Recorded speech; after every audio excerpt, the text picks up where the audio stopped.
Speaking of, I'm going to turn my phone off so that there is no chance of a problem here. Not that that hasn't happened. No.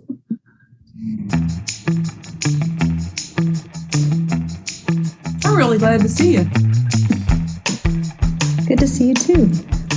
Okay.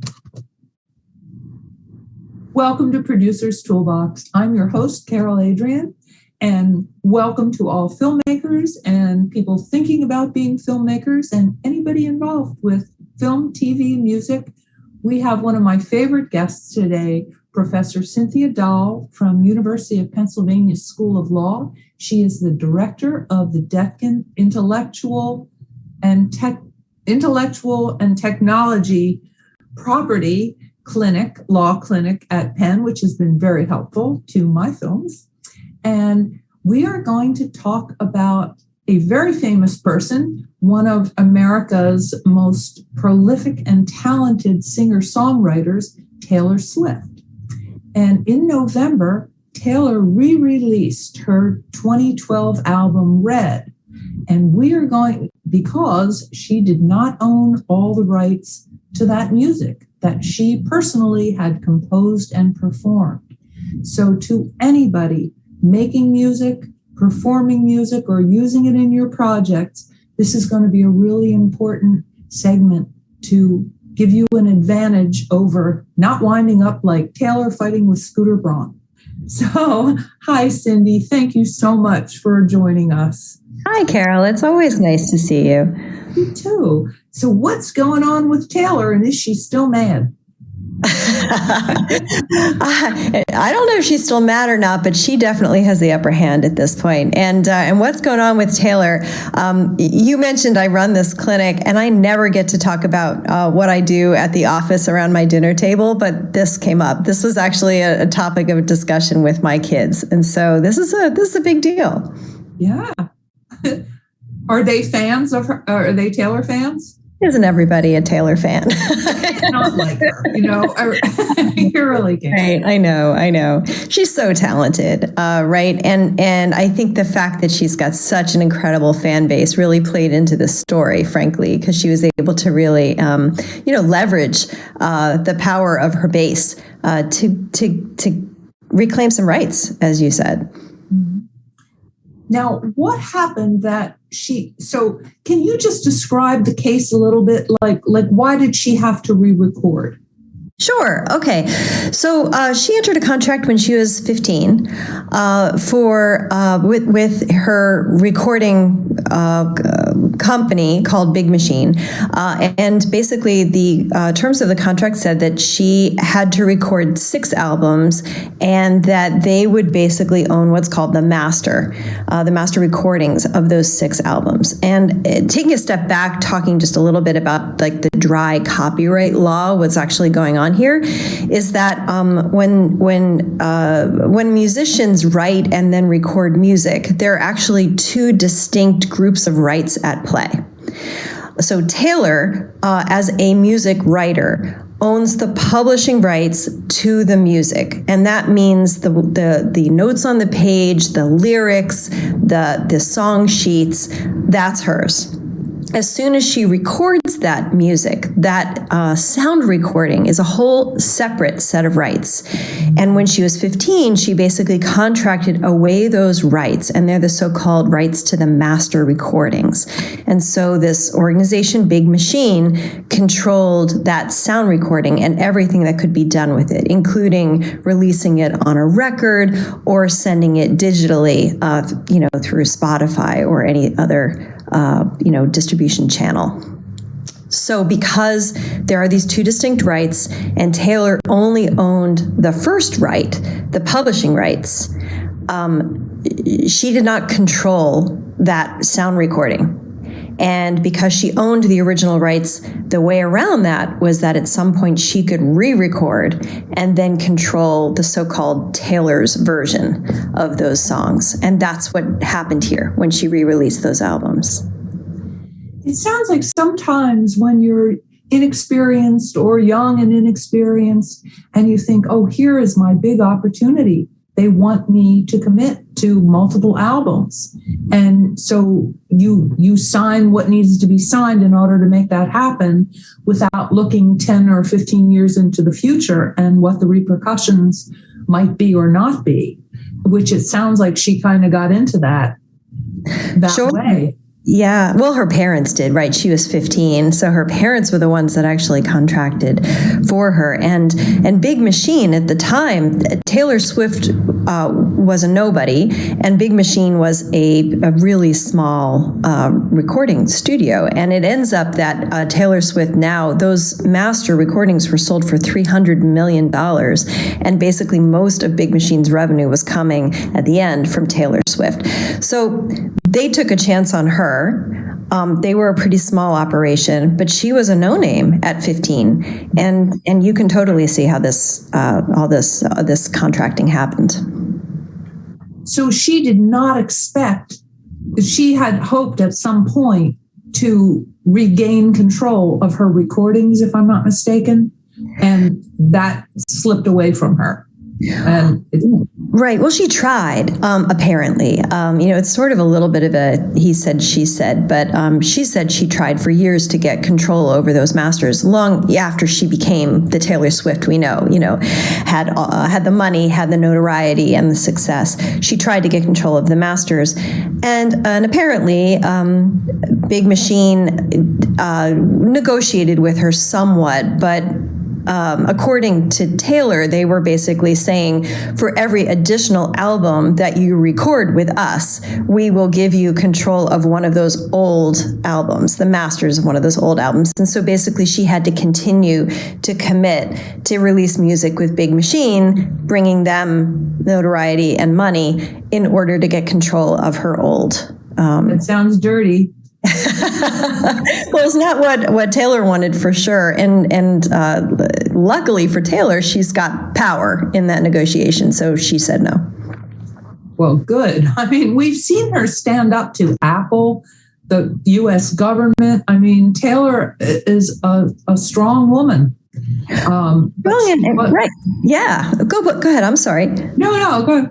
No, strong, and she has a fan base. I mean, she's got power in her corner for sure.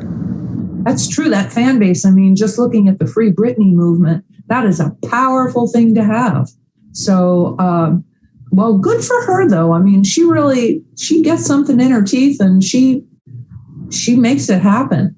So, yeah. In terms of somebody just starting out, like she was at that time.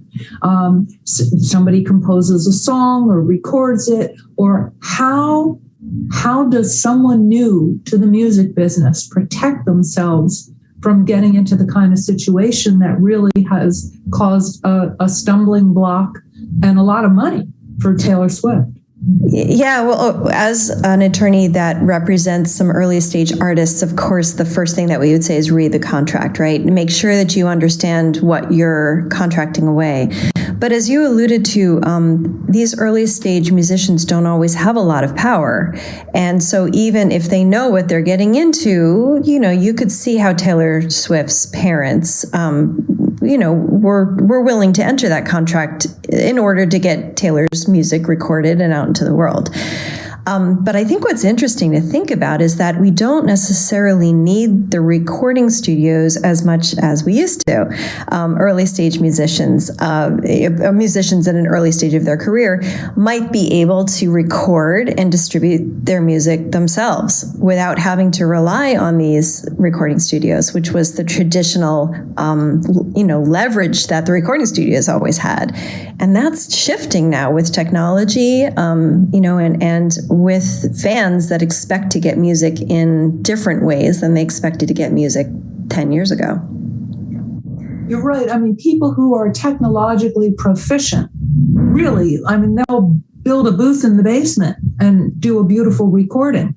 But I have to say, as someone who does utilize recording studios, that the engineers and the editors and the technicians, to me, play an incredibly important part. I mean, I can understand them wanting to have some ownership in the project because, I don't know, in my experience, they make stuff better. They have ideas, their cowbell, whatever they add to, they bring a lot of experience and taste and creativity to it. So I understand wanting to hang on to some element that, because some of these things become so lucrative. But if you're doing it all yourself, and an awful lot of really gifted people are managing to do that these days. Mm-hmm. So, but, I wanted to say a word about contracts too, because contracts, legalese for we peasants, it is very hard to understand. And as you know, I recently took a project under contract, and I brought it to you to review the contract, and oh my gosh, things I thought I understood. I read it twice first, but it wasn't until a real attorney specializing in copyright, you explained it to me. I did not understand it at all, even the parts that were advantageous for me. Mm-hmm. So I think that is a pretty important thing to have it gone over by an attorney and not just a friend, because there are such minute factors in it that can really affect what you're doing. It's hard to know. It's an area of specialization like medicine, Yes. And unfortunately, contracts should be clear, right? Because, in a perfect world, nobody's trying to trick anybody else. You want the contract to clearly state the needs, the obligations, and the expectations of both parties. But unfortunately, not all forms are clear, and sometimes they're using a legal term that has a meaning that it doesn't come across in common parlance, in English and straight English. And right, if you have somebody that's looked at these sorts of contracts before, they can spot that and say, "Oh, is this your intention? Is this what you really mean?" So I think, yes, read your contract, but also I think rely on people that have looked at contracts like that before, so they can not only tell you what it says, but also say, like, this is within the realm of the reasonable, or this is not. You really do have some control here, where you can push back and say, no, this is not what I'm willing to sign up to, because nobody should have to sign up to this. And I think getting that judgment is also sort of a second reason to reach out to someone that's done this before, because then they can give you that feedback as well. Absolutely, because I'm sure when Taylor was 15, she did not expect 15 years later to be doing battle with large corporations. And I realize it sometimes gets political too. iHeartRadio, which is the country's largest chain of radio stations, has said that they are only going to air cuts from her re-released Red album that she has personally re-recorded, and not play from the old 2012 Red album. So that's pretty intense for both the station and the artist, I would think. That really shifts the balance of power. 100%. I wonder what's behind that. I wonder if that's a savvy business move, because they know who their listeners are, and their listeners are passionate about taking Taylor's side in this spat, and that they want some of this notoriety. Maybe some of this controversy is playing well for them and getting them some positive press because of what they're saying. I'm curious. I've become so aware of the importance of copyright in particular copyright, which affects the scripts, the synopsis, the music, it just really affects everything in a creative project for film or television or radio. Mm-hmm. And it's so important, and it's so multi-layered and complex that if somebody's just coming up, let's say a 15-year-old who is composing music in their bedroom, recording it like Billie Eilish and her brother did in their bedrooms, and hello, Grammy-winning album. Right. So not impossible.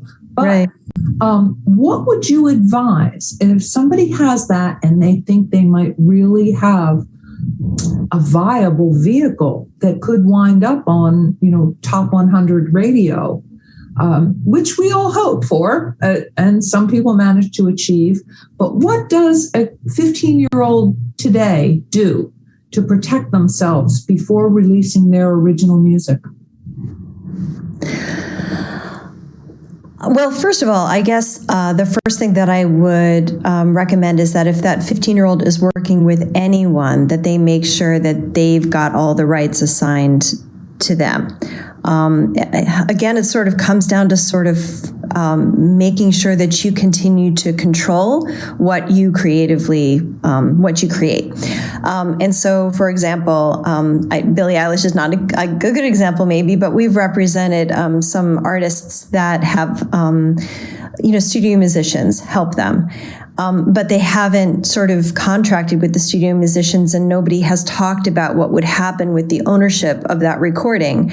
And then later that artist has tried to register that recording with the Copyright Office and had to go back and sort of unravel it and figure out, do they actually have all the rights, the ownership rights that they thought that they did. So just, I guess, be careful of co-collaboration and working with other people in various ways, and just make sure that it's contracted correctly and that you are preserving all of your rights. And then I think, as we've discussed, if you've got the know-how to create a really good recording, and you have the savvy in order to distribute it and to get it out. You've got the social media savvy, how to leverage all of these really powerful social media tools. Go for it, because then you start to, build your credibility, your fan base, and then you get power such that if you do have to negotiate any sort of further deal down the road, you're not one of those early stage musicians that's kind of beholden to the contract terms that might not be, to your advantage, like Taylor was in the very beginning. Right. They were good for her at 15, but not at 30. Right. And these are long-term contracts. Something else that I think is really neat about what Taylor is doing is that she's looking back at the early stage musicians that don't have as much power as she. I don't know if in your looking at the story you saw, but she's actually, you mentioned that she has been fighting against other folks like Apple, and she's had other sort of not controversies, but other sorts of battles with the negotiations with them. There you go. But at every turn, she actually is looking out for some of those artists that are coming behind her. And I think she definitely has a sense that she can use her power to help maybe shift the music industry. When she got into this new negotiation after she left Big Machine, she has a new contract now with Universal Records. And in that contract, she actually had added a provision that says that if Universal ever sells any of its shares in Spotify, that all Universal signed artists have to get a cut of that, no matter if those artists still owe Universal money. Universal just has to cut everybody a check, including Taylor Swift, but everybody. And yeah. Taylor's promoting this new, or is that Taylor for that? Yeah, Taylor did push for it. It's signed. In her new contract, now Universal is beholden to all of its artists because of Taylor to give them all money if they sell their shares in Spotify. We like to hear that. That is good karma. Exactly. There's another resource. I actually just learned about it today. I did not realize that SAG-AFTRA, the Actors Union and beyond, has a division that deals with musicians and music rights, which was news to me. So there really are places that musicians can go to find out the parameters of what they're getting involved with and how to protect themselves. There's a lot more information out there, and largely thanks to Taylor. That really is good. I think when you include everybody else and you're not just out there fighting for your own rights, it's nice to see. Absolutely. And I think there definitely is an aspect to that in this story. I think that she was fighting, of course, for her own rights, but now a lot of earlier, musicians at an earlier part of their career are thinking about what they can do about, re-recording their rights, or what can they do to make sure that they own all the creative rights that they want to own in their creations. So I think she's a little bit of a trendsetter in so many ways, but in fighting for musicians' rights, definitely still a trendsetter. There are other organizations out there too that have a lot of information for musicians. The Future of Music Coalition, shout out to them. They've got all kinds of great stuff on their website as well, including little quizzes that people can take to see just how sophisticated they are in terms of understanding these rights. And then they've got tons of information. That's a great organization. There are other great groups too. And a lot of clinics like mine that are trying to disseminate information and also help people for free, early stage musicians and other sorts of creatives that have questions about this very complicated area. You really do have a fantastic program, and I would say if anybody has a really tight project that applying to the Detkin Clinic is one of the best possible things you could do for yourself. It's really been my privilege to all my releases and contracts and things dealing with my films have been greatly enhanced by working with you guys. Thank you so much. Oh, thank you for the shout out. It's really it's our privileged, frankly, to work with great artists that need the help and have the questions. I think it's a tricky thing with creatives in any facet of that, where we like to create, but we don't want to deal with the paperwork. Yes. It is the best way to protect yourself, to do some of that homework and find out what is the downside, what are the upsides, what are you looking for in that kind of an agreement. And it's worth it. It's painful for a few minutes, but it's going to be better than fighting with Scooter Braun in 15 years over the rights to your recordings that were, top 10. So, we're glad that Taylor uses her powers for good. 100%. And it's just really about being able to control what happens to your creative effort. It's sort of akin to learning how to sort of, learning the money side of the business. This is just another aspect of it, basically to learn how to, keep control over what you've worked so hard, to create, and what is really, no less than a piece of your heart, right? That, you put out into the world. And so you should have the right to control it and to know what happens to it. Make sure that people get access to it. So it's true. Somebody said something to me a couple years ago that really made me sit back, and they said, if you want to make money from your work, then you would better learn about money and how it's handled, how it's moved through these organizations.